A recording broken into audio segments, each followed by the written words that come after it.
à la solidarité internationaliste avec le soulèvement de Baltimore pour exprimer d'une seule voix notre solidarité et notre respect à ce peuple conscient de l'oppression systémique et raciste qu'il vit au quotidien dans les colonies intérieures des États-Unis.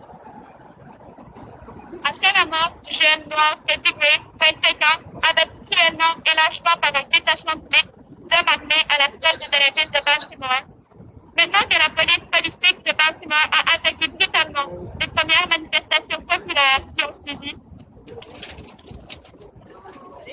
en fabriquant de toutes pièces un supposé complot par des gangs de rue contre la police, maintenant que la garde nationale a occupé Baltimore à partir du 28 avril afin d'y imposer un couvre-feu. Remontez le volume. C'est bon comme ça? Oui. Maintenant que la mairesse de Baltimore nous a rappelé sa vraie fonction en traitant les jeunes noirs de sa ville de voyous et de criminels, maintenant qu'on voit tous ces gestes politiques cruellement familiers qui essaient de mater la contestation contre le colonialisme, contre la suprématie blanche, alors qu'on se rappelle que c'est à Baltimore que la police politique, en 1969, a assassiné 20 membres du Black Panther Party, qu'elle a dirigé l'assassinat de Fred Hampton. Cette même police colonialiste est rentrée de force dans l'appartement du militant Black Panther pour le crimer de balle.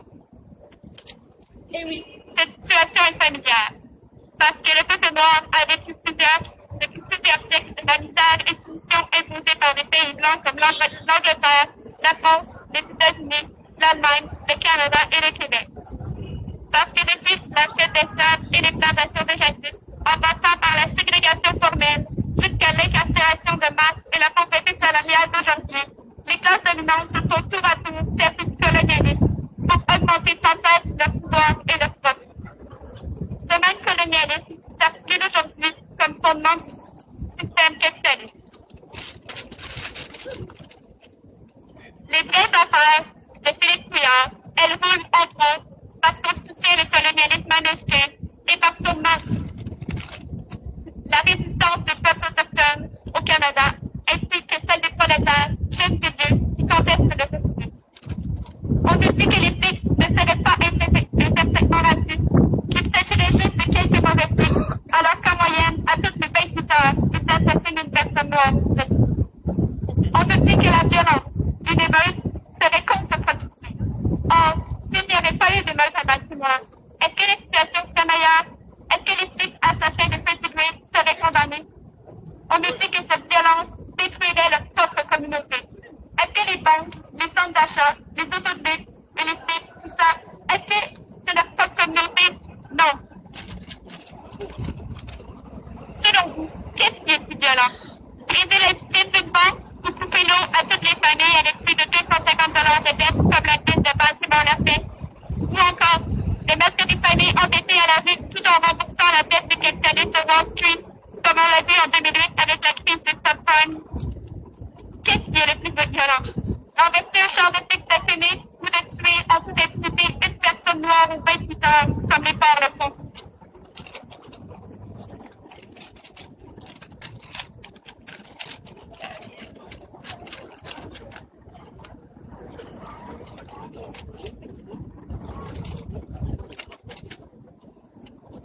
Ou encore, on nous dit qu'il serait inutile, même si nous ne sommes pas très nombreux aujourd'hui, d'exprimer notre solidarité à Montréal avec le soulèvement des Noirs américains. Certaines personnes n'ont peut-être pas compris que l'ensemble des prolétaires, de quelque nationalité, de race ou de langue qu'ils soient, trouvent leur force commune contre leurs ennemis locaux dans le monde, dans la lutte internationaliste, anticoloniale et anti-impérialiste.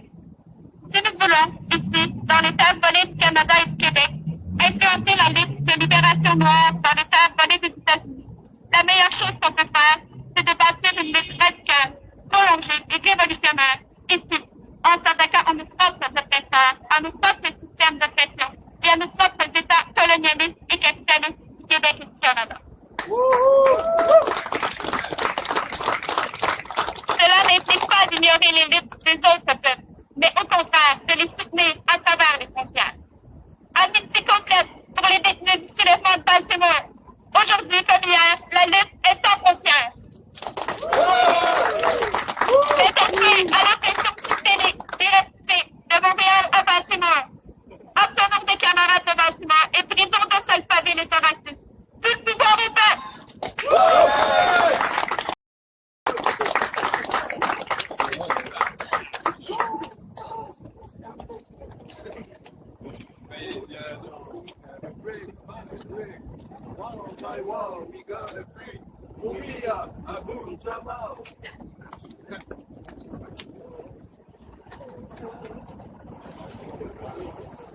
Hi, everybody.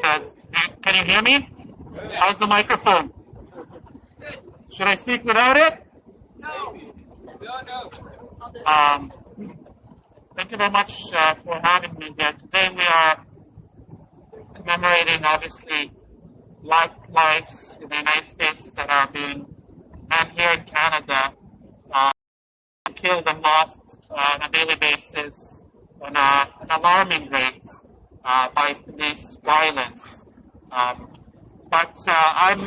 name is Leif Maruf, and I'm a Palestinian that has been living here in Canada for the last 20 years in Montreal. And I was asked to come and speak to the experience and the relationship between Palestine, Baltimore, Ferguson, and all of the oppression that we are experiencing, the Black community is experiencing in the United States, but also here in Canada, in Toronto, and northern parts of Montreal, in neighborhoods that are predominantly people of color. Before I actually speak quickly about Palestine and this relation, I'd like to remember the native lives that are lost here at an alarming rate. It's even higher than Black communities deaths and targeting that is happening in the United States. We all know about the demonstrations that happen every year to remember the missing and murdered Indigenous women, but also Indigenous men face that on a daily basis here in Montreal and in Canada in general. One of the things that maybe you should all realize and remember is that the RCMP was created to put down the uprising in Manitoba of the native population that rose up at that time with Louis Real, and his name is memorable. But anyways, that's the roots of oppression here in places like Saskatchewan and Saskatchewan, where Native men are disappearing in these what they call twilight tours, where police from the RCMP will pick up a Native person in the middle of winter, in the middle of a city, and strip them of their jacket and their shoes, and drive them to the limits of the city and leave them there to die in the freezing, or disappear with nobody even caring about them. So, but as a Palestinian, my connection to what's happening to the Black communities in Canada and the United States is clear to me. Number one, we know that police forces in the United States have been going on tours to Israel, being trained by Israeli police forces to know how to quell civilian unrest and to kill and to harm civilians and get away with it. We see that how the militarization of the forces on the streets in American cities, in Black neighborhoods, mirrors the images of what we see the militarization and how military force is used against civilians in the West Bank and the occupied territories in Palestine in general, and even inside Israel itself. Palestinian cities get the same militarized treatment from the police.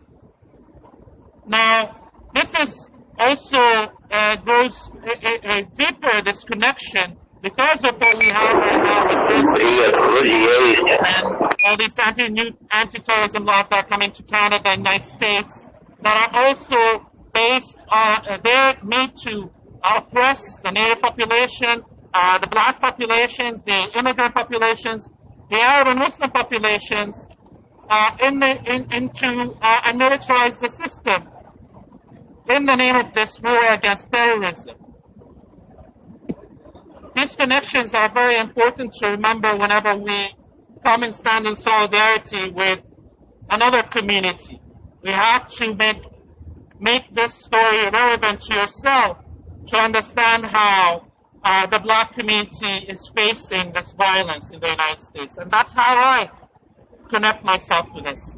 And that's why there has been many trips of organizers from Black Lives Matter from the United States to Palestine to connect and to learn from each other, just like the police and the governments are learning from each other. The colonial governments in the United States, Canada, and Israel are learning from each other how to oppress our populations.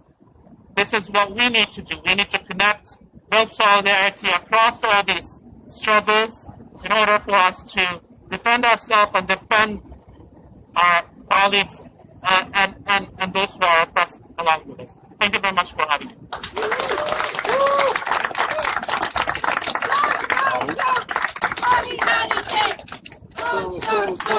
Solidarité. Solidarité. Solidarité. Avec, Baltimore.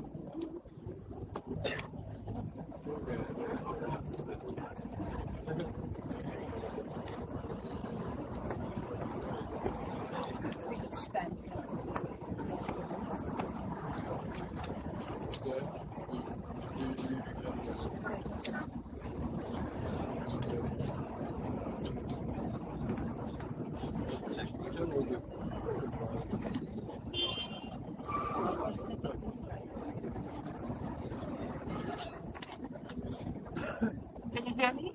Yeah. Sort of distorted. But I think without it, we won't hear anything, so we'll go with this. The callout for this rally had at the top of the page, the uprising of the oppressed is heinous only to the oppressors. Oppressors who prescribe peace to impose silence. Dialogue is therefore impossible. And really, it captures the essence of what's happening and to some extent what we're trying to do here, standing in solidarity with the people in Baltimore, in Ferguson, and in many other parts of the United States. Just a few days ago, there was a running battle in Waco, Texas, between rival motorcycle gangs, and the police intervened. But when you compare what happened last year in Ferguson, Missouri, and this year in Baltimore, Maryland, with Waco this week, the police response is one of night and day. Or perhaps one should say black and white. In Waco, there are 9 dead and 18 injured, despite which the police is almost nonchalant, talking with bikers on the scene, even though it was a battle scene between heavily armed bikers with biker reinforcements pouring in. But there were no cops in riot gear, and there was no tear gas. There's a lot one can say about the stark contrast here, but suffice it to say that race and power go hand in hand in the United States, and the contrast in policing is stark, because bikers are not an oppressed minority. When they have a firefight, they are not seen as threatening to the power status quo, because racially, and one can say even economically, despite everything that we hear about the ill-gotten gains of crime, bikers are part of the racial and economic status quo. Blacks in America, however, during the time of legalized enslavement, were seen as economic fodder. And even after abolition, it was only formal enslavement that ended, because racial exploitation and capitalism, as we know, go hand in hand. And always, violence and the threat of violence has been used to control people. The lynchings, the strange fruit of yesteryear, have not ended. Now they are state-sanctioned and conducted with impunity.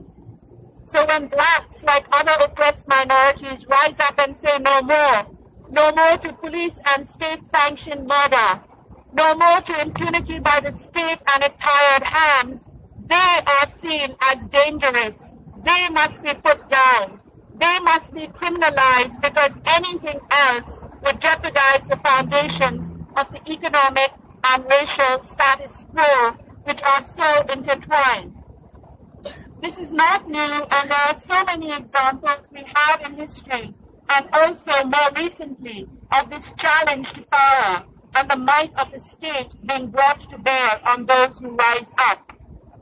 We are very familiar with a similar power dynamic on the streets of Montreal. Most recently, when the students took the lead and shook Quebec society out of its somnolence, they were seen as so threatening, as they displayed courage, grit, and had a very clear analysis of the situation. The Carré Rouge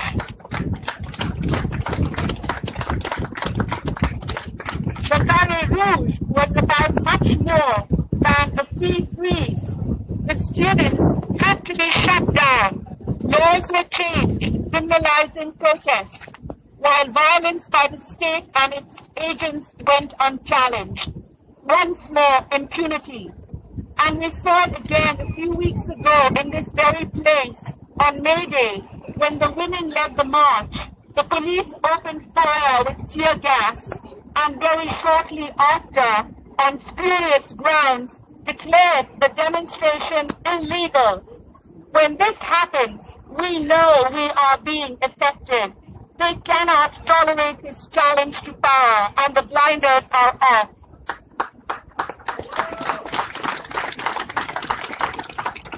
Ferguson and Baltimore have forced mainstream America to face the realities of systemic racism, where blacks live a war, where DWB is commonly known shorthand for police stopping you because you are driving while black, where every 28 hours a black man is killed, and where the blacks are overly represented in the corporate, for-profit run prison complexes in America.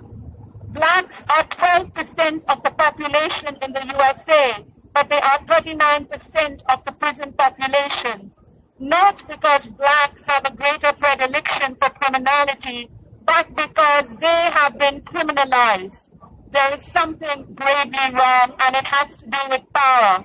Who has power and who is shut out of power? Poverty in the USA among blacks is disproportionately high, and it is rising, with the poverty rate in some categories being as high as 48%.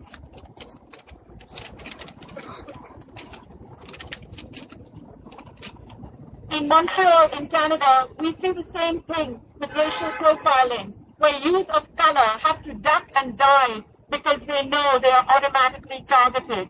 Where a young Freddie Villanueva playing in a park in Montreal North gets gunned down by police, or when Anthony Griffin, who has his hands cuffed behind him, is gunned down by a cop, and there are so many more victims.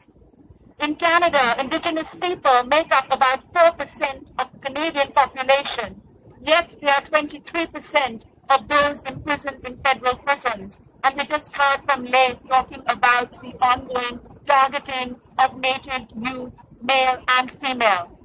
In Canada, there's been a 50% increase in the number of Black Canadians in federal jails, and in Ontario, 20% of the prison population is Black.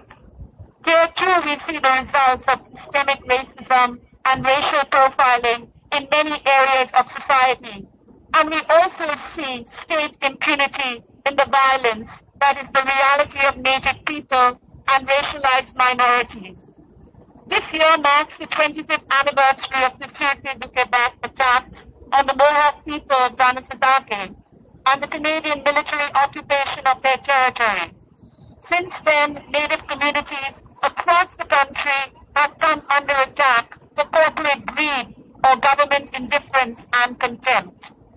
The government continues to deny an inquiry into the missing and murdered Native women and girls. And last week, Heritage Canada cut funding to the Quebec Native Women's Association. Across the country, we are under attack. Bill C-51 will further criminalize us and our efforts to build a more equal and democratic society. We need to join hands and stand in solidarity with the courageous folk in the USA who have said enough and taken a stand. And we need to stand in solidarity with our courageous students who are showing us that there is another way. The revolutionary student movement are carrying the banners of the spring of 2012 forward. And we join them today to say loudly and clearly, we are all Ferguson. We are all Baltimore. No to state murder. No to political and economic oppression. No to impunity. We will not be silent. Black Lives Matter.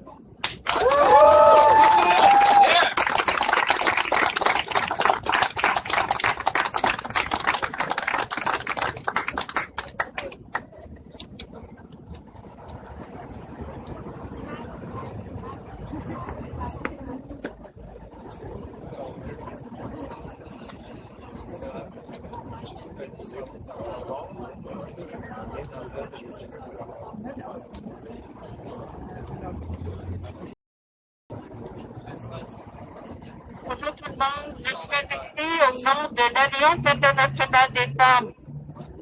C'est une organisation qui regroupe des groupes de femmes à travers le monde dans 20 pays différents. On est une centaine de groupes. C'est une organisation de vision anti-impérialiste. Et justement, pour le 8 mars dernier, nous avons fait une déclaration pour dénoncer les manœuvres de la militarisation et la guerre et un appel à l'égalité et la justice.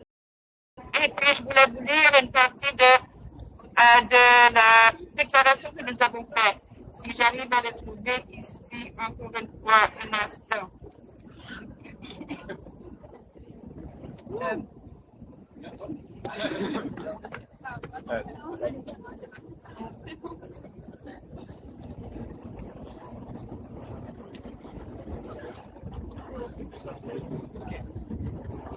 Alors, justement, on parlait des manœuvres militaires, la croissance, l'augmentation des troupes américaines à travers le monde et d'autres manœuvres militaires.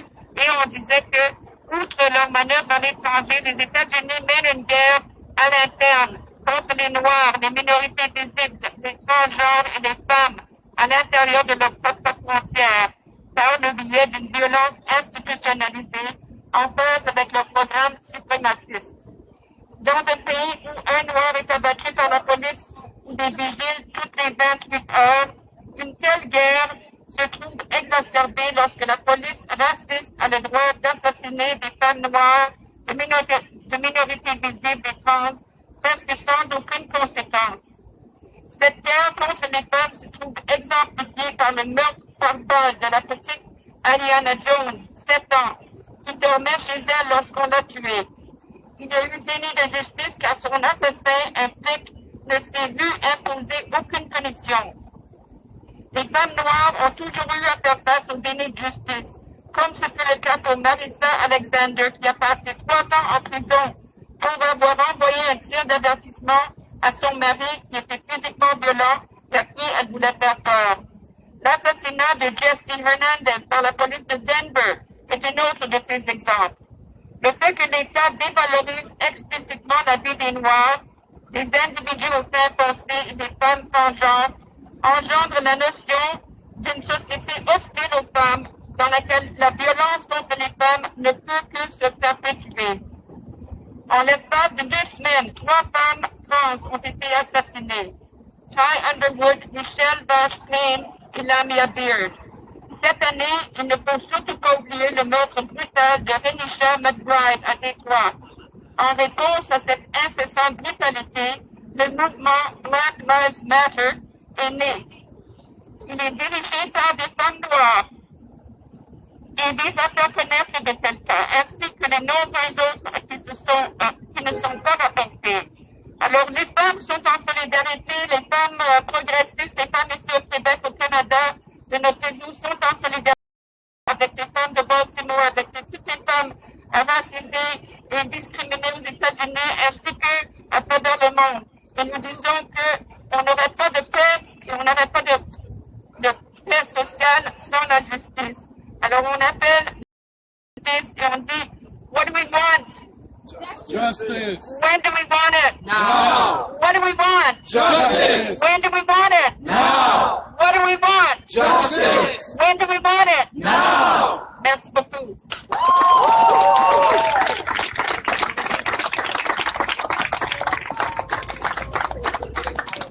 Alors, s'il y a d'autres personnes qui aimeraient intervenir, ce serait le moment. Sinon, on va peut-être lancer des slogans, puis peut-être aller voir le continent américain qui est à 3 points de vue ici. Hey!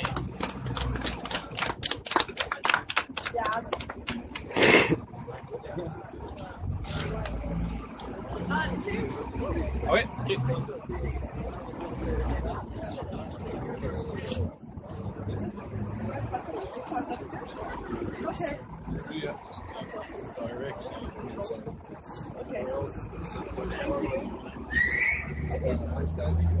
Should I stand behind you? Further away?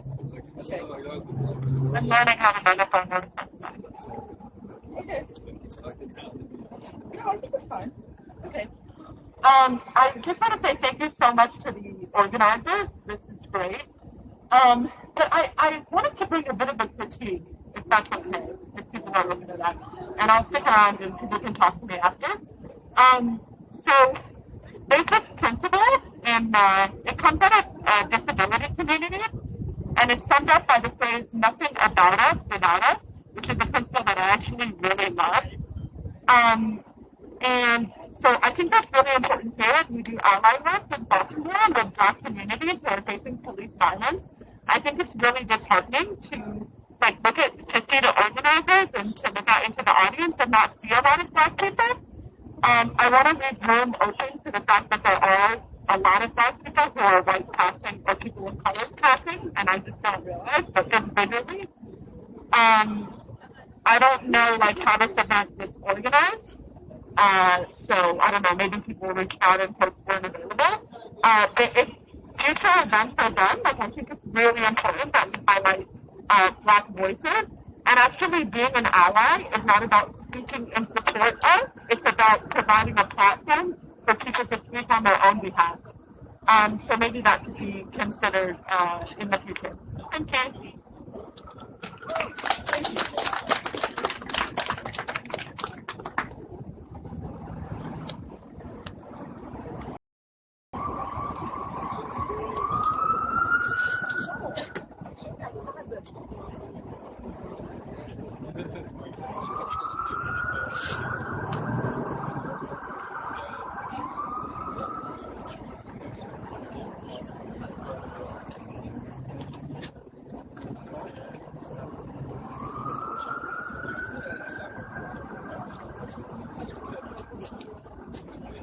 Black Lives Matter.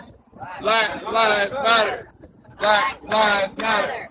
Black Lives Matter. Black Lives Matter. On y va? On y va?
Ouvrons-nous et demain, l'international sera le genre humain.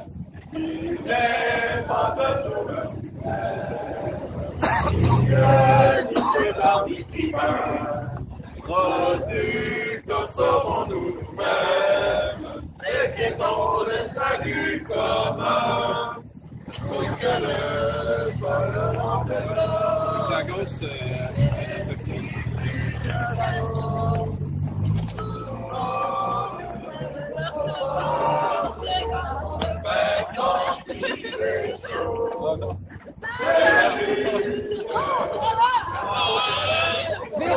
On va chanter pour toi.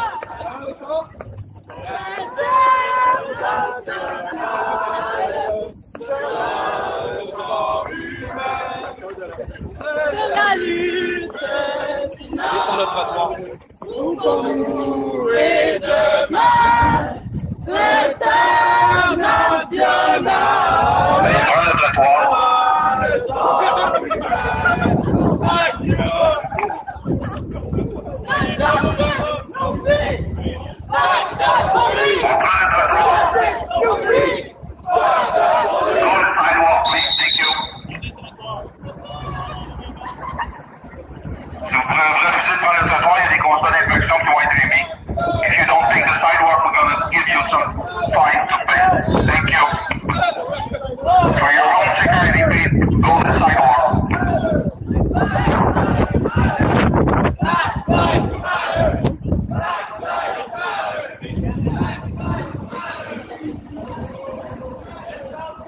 Veuillez prendre le trottoir. Pour votre propre sécurité, veuillez prendre le trottoir. Merci. Une sorte de danger, bande de connards! Ceux qui vont être masqués ou qui vont refuser de prendre le trottoir vont pouvoir remettre des constats d'infraction. Merci.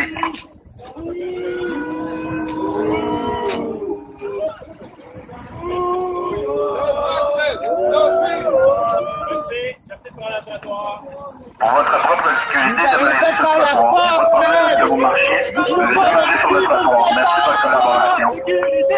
Débarrasser des flics pour la sécurité! Débarrasser des flics pour la sécurité! Débarrasser des flics pour la sécurité!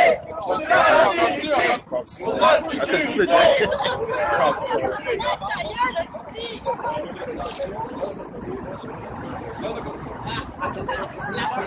Bravo, beau travail, bravo.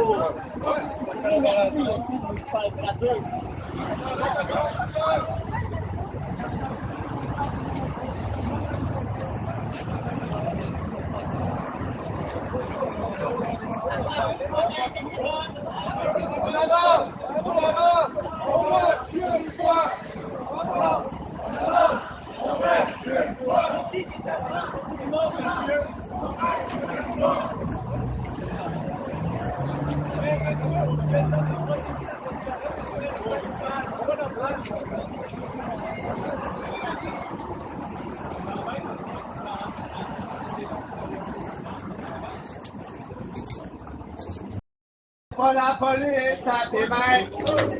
Si tu aimes pas la police.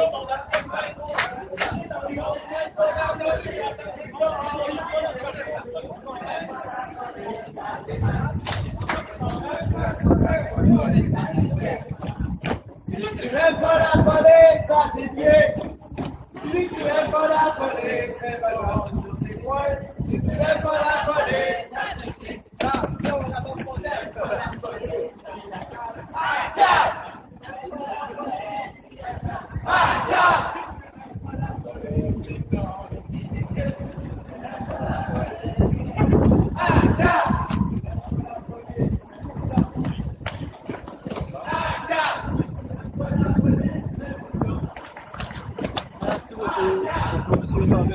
Ça va?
Non, écoute, avec ces jeunes, on écoute juste la conversion pour le pays. SPVM, KKK, how many kids did you kill today? SPVM, KKK, how many kids did you kill today? SPVM, KKK, how many kids did you kill today? SPVM, KKK, how many kids did you kill today? SPVM, police, police, SPVM, police, police, SPVM, police, police.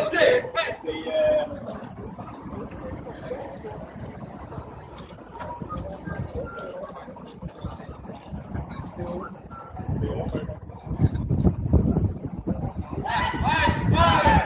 Black lives matter! Black lives matter!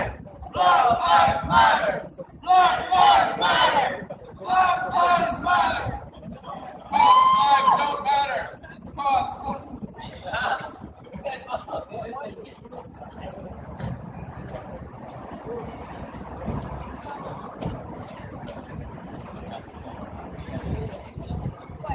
Hey, ça vous fait quoi de planter des petites vieilles le 1er mai? Vous vous sentez fort? Vous aimez ça de planter des enfants? Vous faites peur des chars? Hein? Ça vous fait quoi de planter des chars, des enfants d'armes? Vous sentez fort? Vous sentez que vous protégez la population? De qui?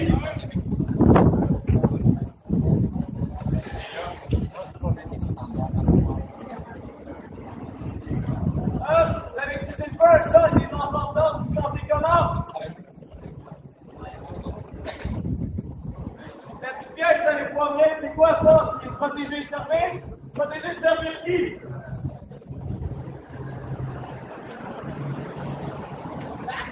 Hey, les vertus là, ça vient!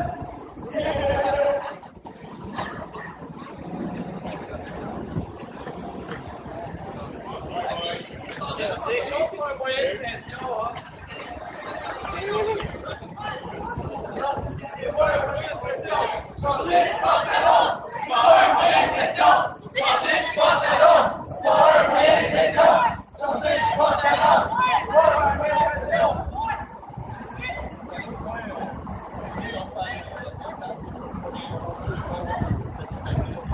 Yeah. Hey, you're live. I'm live.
No clue.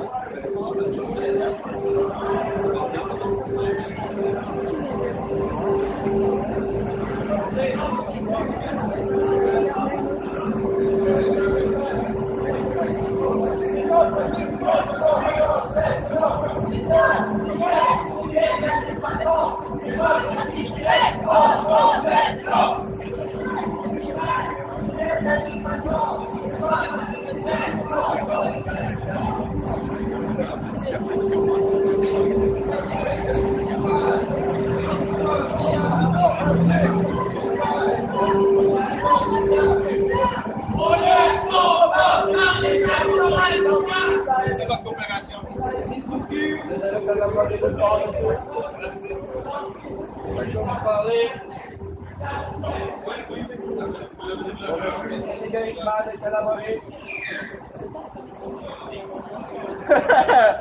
Il est-tu fou, lui? Ouais. Merci d'avoir collaboré. J'ai dit qu'il avait collaboré nulle part, là.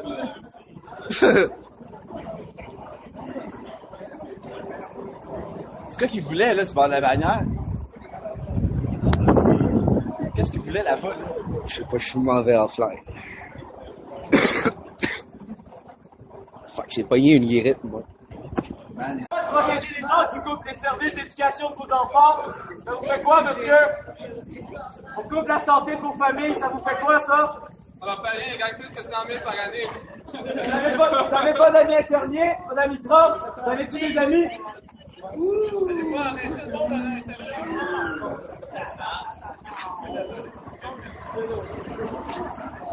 vous n'avez pas d'amis Trump, pas d'amis infirmiers, vous avez-tu des amis, pas d'amis pompiers? Vous avez pris quel chose pour lui de solidarité? Que tu l'affectionnes personnellement? Notre présence devant la bourgeoisie américaine et québécoise et canadienne aujourd'hui. Oui, la situation de l'oppression des Noirs aux États-Unis est familière. Parce que le peuple noir a vécu depuis plusieurs siècles misère et soumission imposées par des pays blancs comme l'Angleterre, la France, les États-Unis, l'Allemagne, le Canada et le Québec. Parce que depuis la traite d'esclaves et des plantations de jadis, en passant par la ségrégation formelle jusqu'à l'incarcération de masse et la pauvreté salariale d'aujourd'hui, les classes dominantes se sont tour à tour servies du colonialisme pour augmenter sans cesse leur pouvoir et leurs profits. Ce même colonialisme s'articule aujourd'hui comme fondement du système capitaliste.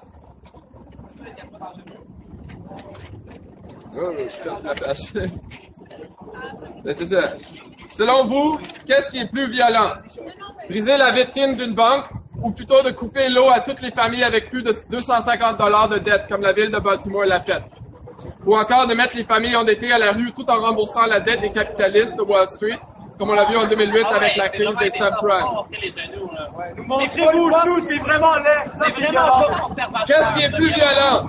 Qu'est-ce qui est plus violent? Renverser un char de flics stationné ou tuer en toute impunité une personne noire aux 28 heures, comme les forts le font aux États-Unis, comme les dernières statistiques nous l'ont montré.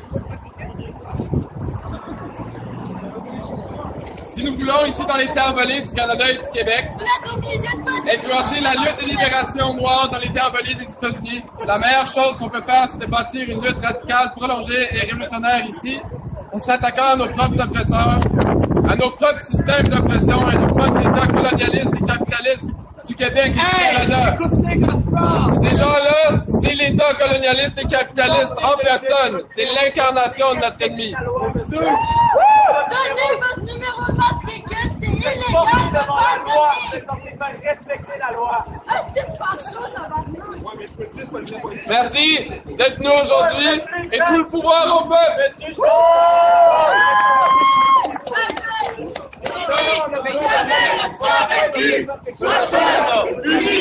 Jamais ne jamais jamais